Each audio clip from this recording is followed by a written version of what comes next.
ধূমপান, মদ্যপান এবং মাদক সেবন স্বাস্থ্যের পক্ষে ক্ষতিকর। শর্টস ওয়ার্ল্ডে আমরা বিভিন্ন ধরনের গল্প প্রচার করে থাকি, যেমন ভূত, গোয়েন্দা, অলৌকিক ইত্যাদি। ভূতের গল্পে অনেক সময় আমরা দেখেছি সেখানে ব্ল্যাক ম্যাজিক, দেবদেবী, ঝাড়ফুঁক, তন্ত্রমন্ত্র ইত্যাদির উল্লেখ থাকে। গল্পের লেখক রোমাঞ্চকর আবহাওয়া বা প্লট তৈরির খাতিরেই এগুলো ব্যবহার করে থাকেন, কোনো রকম কুসংস্কার বা অযৌক্তিক ভীতিকে প্রশ্রয় দেবার জন্য নয়। আমরা আশা করব শর্টস ওয়ার্ল্ডের শ্রোতারাও সংস্কার মুক্ত হয়ে খোলা মনে গল্প শোনার আনন্দেই এই গল্পগুলি গ্রহণ করবেন।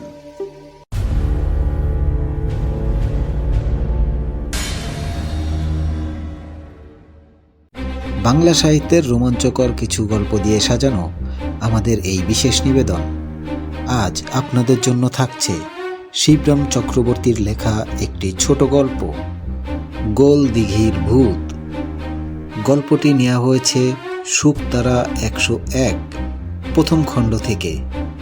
গল্পটির মূল ভাব অপরিবর্তিত রেখে শ্রোতাদের বোঝার সুবিধার্থে শুধু ভাষাটাকে সহজ করে নেওয়া হয়েছে। গল্প পাঠে এবং সকল চরিত্রে আমি মশিউর। আশা করি আপনারা উপভোগ করবেন।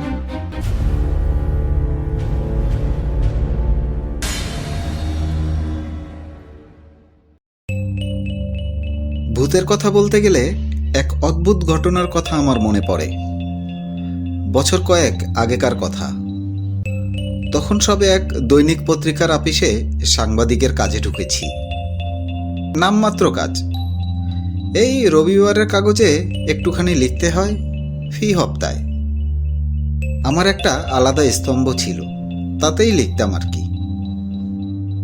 লেখার কাজ এমন কিছু না, কিন্তু পড়ার কাজটাই ছিল বেশি।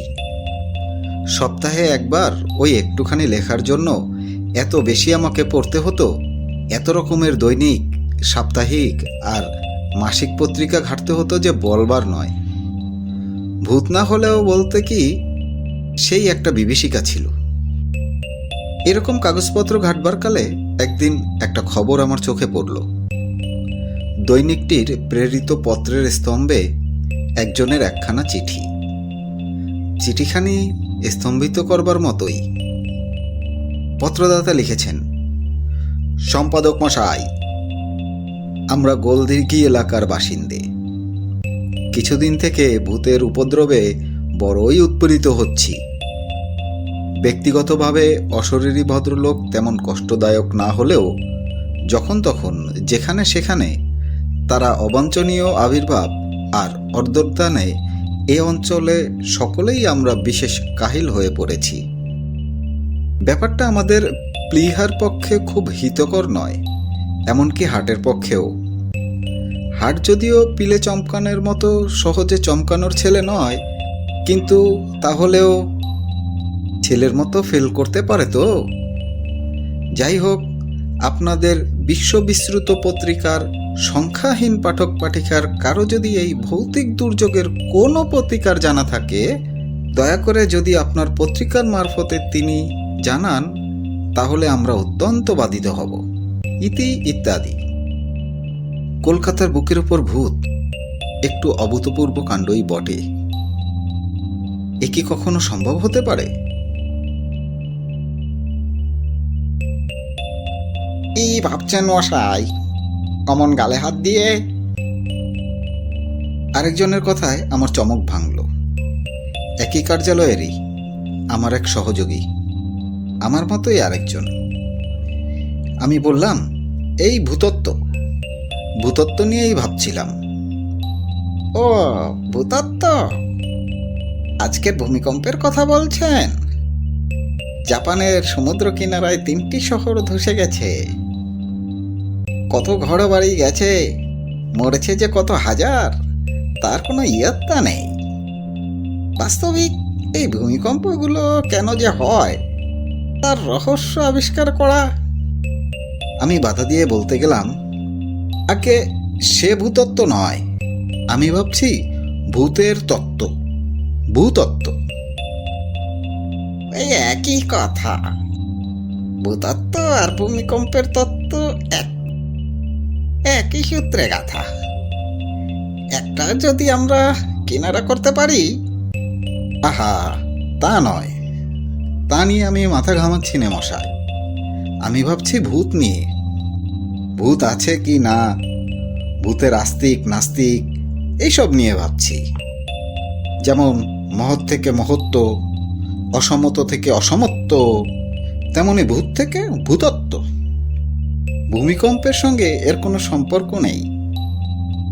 ব্যাকরণের মতো আরও কিছু উদাহরণমালা জোগাতে যাচ্ছিলাম, এমন সময় সম্পাদকের ঘর থেকে তলব এলো।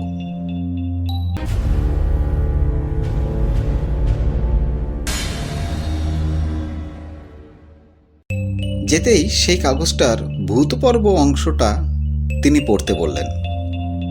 পড়ে দেখো। দেখেছি। সম্পাদক বললেন, আমাদের নিজস্ব সংবাদদাতা আসেনি আজ, কেন কে জানে। তুমি একবার যাও তো দেখি।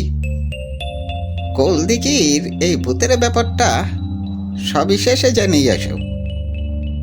খবরটা কালকের কাগজে সবিস্তারে ছাপতে পারলে বেশ চাঞ্চল্যকর হবে, বুঝেছ? কাগজ কাটবে খুব। আগে মাপ করবেন আমায়, ভূত আমি বিশ্বাস করি না। ভূতে আমার ভারী ভয়। বিশ্বাস করো না তো ভয় কিসের আবার? অবাক হলেন সম্পাদক মশাই। আগে সেই জন্যই তো, ওদের মোটেই বিশ্বাস নেই। ভূত ভারী ভয়ঙ্কর জীব। আহা, তোমাকে কি ভূতের সঙ্গে মোলাকাত করতে বলেছি? অমূলক ভয় তোমার। আরে, তাদের কি পাত্তা মেলে? যাদের বাড়ি উপদ্রব হচ্ছে সেখানে যাবে, পত্রদাতার সঙ্গে দেখা করবে, করে বিস্তারিত সব জেনে ফলাও করে লিখে আনবে। ব্যাস, এই তো কাজ, আর কি। কিন্তু পত্রদাতার ঠিকানা তো কাগজে দেয়নি, চিঠিতে তো লেখা নেই। আসল চিঠিতে আলবাত ছিল, নইলে এ চিঠি ছাপাতো না। কিন্তু সেই ঠিকানা তো ওই কাগজের দপ্তর থেকে আনা চলে না। তাহলে যে ব্যাপারটা ওরা টের পেয়ে যাবে।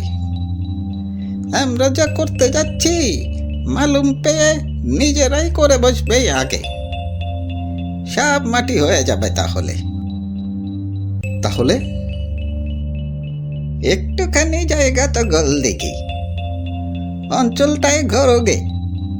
যাকে দেখবে একটু ভীত ভাবিত সন্ত্রস্ত পাকড়াবে অমনি। মুষড়ে পড়া কি ম্রিয়মান কেউ যদি তোমার নজরে পড়ে, ছেড়ো না তাকে, বুঝেছ? যদি কাউকে দেখো খুব বিচলিত, বুঝবে সেই তোমার এই পত্রদাতা, কিংবা এই পত্রদাতার মতোই অপর কেউ, ভূতের উৎপাতে উৎপীড়িত, বুঝেছ? আলাপ করে ভাব জমিয়ে আসল কথা আদায় করবে তার কাছ থেকে। এ আর এমন কি শক্ত কাজ? পারবে না? করতে হবে, বুঝেছ? তিনি তো আমাকে চাঙ্গা করতে চাইলেন, কিন্তু আমার প্রাণ তো ঠান্ডা হয়ে গেল। নিজস্ব সংবাদদাতার বেগার ঠেলতে ঠেলতে, বিশেষত্ব যার পেছনে এত ঠেলা, মোটেই আমার ভালো লাগে না। তাছাড়া ভূতের ব্যাপারে উৎসাহ, এক কথায় ভূৎসাহ, চিরকালই আমার কম। ভূতত্বে আগ্রহ কোনোদিনই আমার নেই। ভূতের ত্রিসীমানায় আমি একদম বিরল। আনাচে কানাচে ভূতের গন্ধ পেলেই আমার ভো দৌড়। তারপরেও আমি একটু গাইগুই করি। বললাম, আমি কি পারবো? হ্যাঁ পারবে, পারবে। তুমি তুখর ছেলে আছো, তাই তো তোমাকে এই গুরুবার চাপাচ্ছি। আগে আমার দ্বারা কি দুঃসাধ্য কাজ হবে? হবে। বেশি চালাক তুমি তেমন নাও, কিন্তু তা না হলেও তোমার লাক আছে। তোমার ভাষাতেই বললাম তোমাকে, তোমার ভাষা তুমি সহজেই বুঝতে পারবে। সাদা বাংলায় কথাটা এই, এধারে ওধারে একটু ঘুরে ফিরে দেখবে, চোখ কান খোলা রেখে। চাই কি, দৈবক্রমে একটু চেষ্টা না করতেই হয়তো তোমার সঙ্গে লোকটারা দেখা হয়ে যেতে পারে। এই নাও। এই বলেই তিনি পকেটে হাতড়াতে লাগলেন।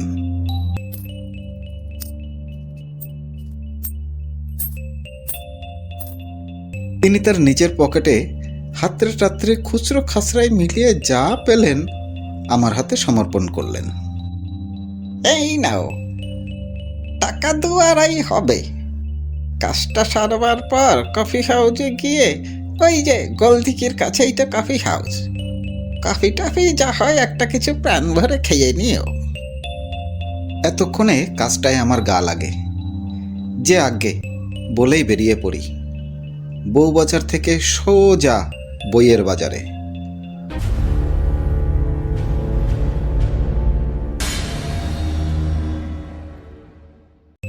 কলেজ স্কোয়ারেই শটান চলে গেলাম। অলি গলি ঘুরে ঘুরে পৌঁছালাম গোলদিঘি। দিঘিটার চার কোনায় 2 চক্কর মারা যাক একবার। দেখি কাউকে ভীত ভাবিত বিচলিত বিড়ম্বিত দেখা যায় কি না। বিকেল থেকেই মেঘলা লেগেছিল আজ, এখন আবার টিপটিপ করে বৃষ্টি পড়তে লাগলো। সন্ধে উতরে গেছে সেই কখন। গোলদিঘির গ্যাসবাতিগুলোও টিমটিম করে জ্বলছে, আর আমি চক্কর মারছি গোলদিঘির চারপাশে। একটা একটা করে বাদামের খোলা ভাঙছি আর গালে ফেলছি, আর ভালো করে তাকাচ্ছি, না বাদামের দিকে নয়, লোকগুলোর দিকে, আশেপাশ দিয়ে যারা হাঁটছে। কাউকে যদি আমার সম্মুখে ভূতগ্রস্ত দেখতে পাই সেই আশায়। কিন্তু দেখব কি, ভালো করে দেখতে না দেখতেই গোলদিঘি ফাঁকা হয়ে গেল। জলটাও একটু এবার জোরে এলো, টিপটিপ থেকে টপ টপ শুরু হলো। এতক্ষণ যারা ঘুরপাক কাচ্ছিল এখানে, দেখতে দেখতে কোথায় গেল? জলের সঙ্গে হাওয়া হয়ে গেল নাকি? হ্যাঁ, ভূত নয় তো এরা সব। আমার আবার একটু গা ছমছম করে উঠল। সম্পাদক ভদ্রলোক বলেছিলেন কাজ সারা হলে কফি হাউসে যেতে। 2.5 টাকা পকেটে নিয়ে আগেই আমি সেখানে পা বাড়ালাম। যদি কফি হাউসে গিয়েই সম্পাদক কথিত সেই চিঠুওয়ালা ভদ্রলোকের সঙ্গে দেখা মিলে যায়, যাই দেখি একটু পাত্তা পাই কি না। ঢুকলাম কফি হাউসে। কফি হাউসও ফাঁকা। বাদলার ধাক্কা এখানেও এসে লেগেছে। এই বর্ষায় যে যার ঘরে বসে চা খেয়ে চাঙ্গা হচ্ছে। কফি হাউসে হানা দেবার গরজ বোধ করেনি কেউ। বসলাম গিয়ে ক্যাফের এক কোণে। আরেকজন মাত্র ছিল সেই টেবিলে, হাফ শার্ট গায়ে, প্রবীণ ভদ্রলোক। লোকটিকে কেমন যেন মুহ্যমান মনে হলো উনি যেন ভুট্টু দেখেছেন, অন্তত সেই রকমই মুখের ভাবখানা। তাই তার কাছে গিয়েই বসলাম। বেয়ারা আসতেই 1 পেয়ালা গরম কফি আর 1 প্লেট পটেটো চিপসের হুকুম দিলাম। ভদ্রলোকের উদ্দেশ্যে ভাব জমানোর জন্য বললাম, হঠাৎ কি বিশ্রী বাদলা করলো বলুন তো? ভদ্রলোক সায় দিলেন, ভারী বিচ্ছিরি সত্যিই। এরকম আবহাওয়ায় চানাচুর আর ভূতের গল্প বেশ জমে, কি বলেন? কায়দা করে লোকটাকে পথে আনবার চেষ্টা করছি। ভূতের গল্প? ভূতের আবার গল্প কি? ভদ্রলোকের তেমন কোনো উৎসাহ দেখা যায় না। কফি আর চিপস এসে পড়ল আমার। চিপসের পাত্রটা এগিয়ে দিলাম ভদ্রলোকের দিকে, যদি পটেটো দিয়ে পটানো যায় একটু। তবে চিপস উনি ছুলেন না। বেয়ারাকে বললেন আইসক্রিম আনতে। দেখতে দেখতে আইসক্রিমও চলে আসলো। আপনি তো এই গোলদিঘির এলাকারই লোক, তাই না? এ অঞ্চলে আছেন অনেক দিন, প্রবীণ ব্যক্তি, দেখেছেন শুনেছেন অনেক। ভূত অদ্ভুত অনেক কিছুই আপনার চোখে পড়েছে, নয় কি? ভূত? গোলদিঘিতে ভূত? না না মশাই, না না। ভূত টুত কিছু নেই এখানে, সাত জন্মে না। ভদ্রলোক আরেক কাপ আইসক্রিমের হুকুম দিলেন। আইসক্রিম খেতে পারে বটে লোকটা, এমন আইসক্রিমখোর জীবনে আমি দেখিনি। শেষে কৃমি হয়ে না মারা যায়। আমি এক চুমুক কফি খাই।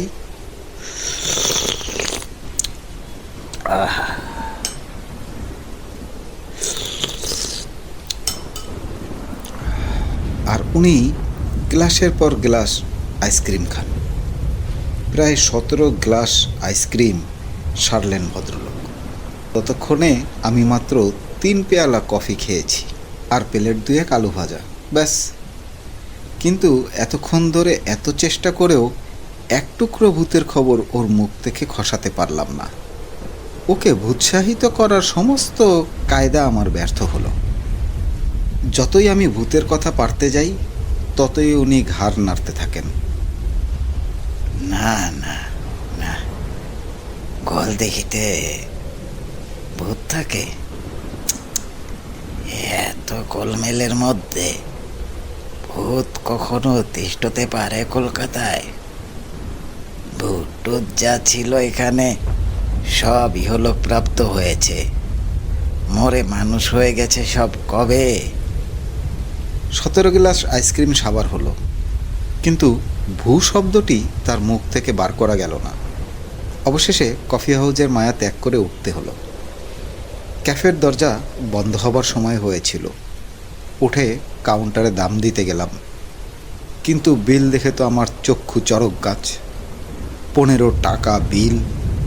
15 টাকা কেন?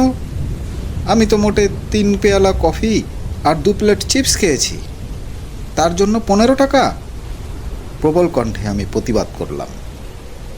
কফি হাউজের কর্মকর্তা বললেন, আর 17 গ্লাস আইসক্রিম, সেটাকে খেল? সে তো আরেকজন। আমরা কি কানা গাছ বেচতে বসেছি? চালাকি পেয়েছেন নাকি? আপনার টেবিলে আপনি ছাড়া আর অন্য কোনো লোক ছিল না। কেন, ওই ভদ্রলোক? আঙ্গুল দিয়ে দেখাতে গিয়ে দেখলাম উনি নেই, উঠে গেছেন কখন যেন। কিন্তু এর মধ্যেই সরে পড়লেন কোথায়? ব্যাপারটা আমার ভালো ঠেকলো না। আমি বললাম, দেখুন মশাই, এসব রসিকতা আমার ভালো লাগে না। পকেটে সম্বল আমার মোট 2.5 টাকা, সে আন্দাজে আমি খেয়েছি। 15 টাকা আমি পাবো কোথায়? আমাকে বেঁধে রাখলেও এত টাকা দিয়ে আমাকে কেউ খালাস করাতে আসবে না। তাহলে তো পুলিশ ডাকতে হয়, বেয়ারিশ মাল থানায় জমা দেওয়াই ভালো। ইঙ্গিতের অপেক্ষায় ছিল শুধু। তার কথা না খসতেই বেয়ারাটা কোত্থেকে একটা পাহাড়ওয়ালাকে এনে খাড়া করেছে। ব্যাপারটা আমি আরও পরিষ্কার করে বোঝাতে যাচ্ছি। পাহাড়ওয়ালাটা আমাকে বাধা দিল, বলল, চালিয়ে থানে মে। থানে মে? থানে মে কেন যাব? क्या किया? कॉफ़ी खाया, उसको दाम दे दिया, चुक गया, फिर থানা কেন? কিন্তু কে শোনে? পাহারাওয়ালাটা আমার ঘাড় পাকড়ালো, টেনে নিয়ে চললো আমায়। এমন সময় দেখি সেই ভদ্রলোক এগিয়ে আসছেন একদম মালকোচা মেরে। নিশ্চয়ই আমাকে সাহায্য করতেই আসছেন। আমি তো অবাক। আমাকে না, এ তো দেখি পাহাড়ওয়ালাকেই সাহায্য করতে আসছেন। পাহাড়ওয়ালাটা আমার গলদেশ ধরেছিল, তিনি এসে ধরলেন আমার তলদেশ। দুজনে মিলে চ্যাংদোলা করে সিঁড়ি দিয়ে নামাতে লাগলেন আমাকে। তুম লোক ক্যা করতা বলো তো, হামকো পা ছেড়ে দাও না, থানে মেয়ে আমি নিজে হেঁটে যায়গা। আপত্তির সুরে আমি বলি, রাষ্ট্রভাষা আর হিন্দি একসাথে মিশিয়ে জগা খিচুড়ি বানিয়ে ফেললাম। तुम्हारा पैर कौन पकड़ा? हम तो गर्दन लिया, दूसरा तो कोई नहीं है यहाँ। পাহাড়ওয়ালার কথা আমার কানে আসলো, কিন্তু ততক্ষণে আমি মূর্ছিত হয়ে পড়েছি।